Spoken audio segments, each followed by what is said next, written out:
monde! Alors aujourd'hui je vous retrouve toute seule encore une fois. Alors il se trouve que Blondinette a fini ses épreuves, mais malheureusement elle a des problèmes personnels qui l'empêchent de venir tourner avec moi. Du coup je fais cette vidéo toute seule parce qu'on avait vraiment envie de la faire et que après si on arrive à se voir ça sera trop tard pour la faire parce que ça sera plus d'actualité en fait. Donc voilà, je la prends en charge toute seule. Aujourd'hui je vais vous parler du film Alice de l'autre côté du miroir. Alors, il a été réalisé par James Bobin, ou Bobin, je suis désolée, je ne sais pas du tout comment ça se prononce, et produit par Tim Burton. Oui, cette fois, il est seulement produit par Tim Burton, il n'a pas été réalisé comme l'avait été le premier. Donc je vais vous faire un rapide résumé de ce qui se passe dans le film. Alice rentre de son tour du monde, et plus précisément de Chine. Elle a navigué sur le bateau de son père, et elle était capitaine. Donc elle rentre et elle retrouve sa mère. Et elles doivent se rendre à une soirée chez Lord Amish. Lord Amish, c'est l'homme qu'elle devait épouser dans le premier film. Arrivée à la soirée, elle discute un petit peu avec tout le monde et elle apprend que sa mère a vendu à Lord Amish le bateau de son père, le Wonder. Donc elle est assez énervée et assez en colère puisque c'était la dernière chose qui lui restait de son père. Et elle décide donc de s'isoler. Elle part dans la maison, se promener toute seule, et elle voit un papillon bleu qui ressemble étrangement à Absolem, la chenille du premier. Elle décide de le suivre et elle se retrouve dans une pièce qui a un bureau avec un grand miroir. Le papillon entre dans le miroir et elle décide de le suivre, d'où le titre Alice de l'autre côté du miroir. Elle se retrouve donc au pays des merveilles, encore une fois, et on lui apprend que le chapelier ne va pas bien du tout. Elle va donc rendre visite à son ami et il lui avoue qu'il a besoin de retrouver sa famille car il est persuadé qu'elle n'est pas morte.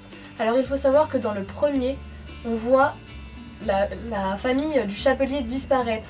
Il y a une attaque du Jabberwocky et la famille est dans le village et elle disparaît. On ne sait pas s'ils sont vivants ou morts. Concrètement, on pense clairement qu'ils sont morts puisqu'il y a une flamme du Jabberwocky et eux disparaissent. Donc voilà. Alice lui dit que elle n'y croit pas, elle pense qu'ils sont morts et que ça ne sert à rien d'aller les chercher. Le chapelier la sort de chez elle et la Reine Blanche lui dit que le seul moyen pour que le chapelier aille mieux et qu'il retrouve sa famille, c'est de retourner dans le temps et de faire en sorte qu'il ne meure pas pendant l'attaque du Jabberwocky. Pour ça, il faut que Alice se rende chez le temps. Le temps est une personne? Parce que oui, le temps est une personne. Elle s'y rend donc, elle vole la chronosphère qui sert à voyager dans le temps et s'ensuit toute une aventure à travers plusieurs périodes en fait où on découvre le passé des personnages, en particulier celui du chapelier fou et des deux sœurs, donc la Reine Blanche et la Reine de Cœur. J'ai trouvé l'intrigue assez intéressante, je la connaissais pas avant d'y aller, j'y étais parce que je suis fan de l'univers d'Alice, que le premier m'avait beaucoup plu et qu'il y a des acteurs que j'apprécie beaucoup, à savoir Johnny Depp et Helena Bonham Carter, qui sont je crois mes deux acteurs préférés. Donc voilà, je connaissais pas l'histoire et elle m'a beaucoup plu en fait. Je trouvais ça très sympathique de pouvoir découvrir le passé des personnages parce que c'est des personnages assez importants dans Alice au Pays des Merveilles et on comprend pourquoi ils sont comme ça en fait. On est clairement plus apte en fait à comprendre pourquoi le chapelier est fou, pourquoi la Reine de Cœur est méchante et pourquoi la Reine Blanche est celle qui a eu le pouvoir. Au niveau de l'esthétique, alors on voit qu'il n'est pas réalisé par Tim Burton parce qu'il y a beaucoup plus de couleurs, il est un peu moins sombre que le premier. À part sur les plans dans la maison du temps, je trouve que c'est des plans assez sombres et avec une esthétique assez burtonienne si je peux me permettre. Avec il y a des arcades comme ça qui se suivent, ça fait une très longue profondeur de champ et j'ai beaucoup aimé parce que je suis fan de l'univers de Tim Burton. Mais franchement, ça choque pas, on voit pas que c'est pas Tim Burton. Il y a une cohérence entre le premier et le deuxième qui fait qu'on se dit pas ah bah clairement c'est vrai que c'est pas le même réalisateur hein. Ça m'a pas choqué, c'est très bien passé et voilà, il n'y avait pas de souci sur cette esthétique. Du coup, moi je vous conseille vraiment d'aller le voir parce que c'est un bon film.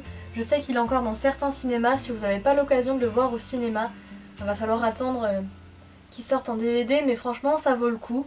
On passe un excellent moment, on est dans l'univers d'Alice qui est un petit peu moins dans la folie que celui d'avant, donc Alice au Pays des Merveilles. Je trouvais que l'univers du Pays des Merveilles justement était un peu plus réaliste. En fait, on avait l'impression que c'était le monde réel.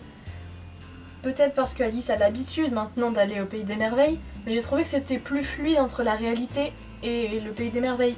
Les mondes, si vous voulez, ils étaient comme ça en fait, voilà, c'était entrecroisé et on pouvait pas forcément les dissocier. Je sais qu'il y a une scène où Alice est en fait dans un hôpital psychiatrique, puisqu'elle a été internée car ils l'ont retrouvée parce qu'elle veut essayer de rentrer dans le miroir, je crois. Sa mère lui dit qu'ils l'ont retrouvée dans une salle chez Lord Anish et qu'elle essaie de rentrer dans le miroir.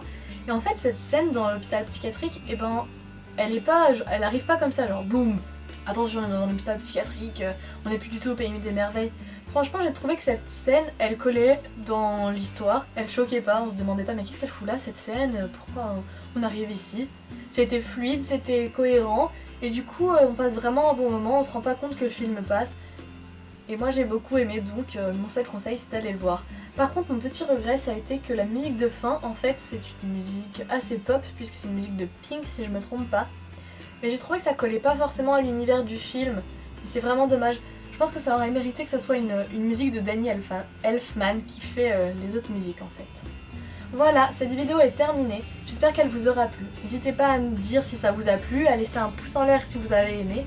Dans les commentaires, dites-moi par exemple si vous avez vu le film, si vous l'avez aimé ou si au contraire vous pensez complètement le contraire de moi, que vous n'avez pas du tout aimé, que vous avez trouvé ça nul. Moi je vous répondrai avec plaisir. N'hésitez pas aussi à nous suivre sur les réseaux sociaux, on est super contente de voir que on a une petite communauté qui se crée, même si c'est beaucoup de personnes qui sont des amis pour l'instant. Mais vraiment on est contente que ça se répande petit à petit. On est super heureuse de voir que nos vidéos vous plaisent, puisque pour l'instant on a eu pas mal de retours positifs. De plus, vous pouvez nous laisser vos questions sur tout et n'importe quoi, on s'en fout, pour la FAQ qu'on fera lorsqu'on se verra avec Blondinette. Donc je ne sais pas encore quand est-ce qu'on va la faire, vous avez un peu de temps pour nous poser vos questions, mais n'hésitez pas à nous les envoyer, comme ça on les note, on les a toutes ensemble et on vous répondra dès qu'on peut. Voilà, merci et gros bisous.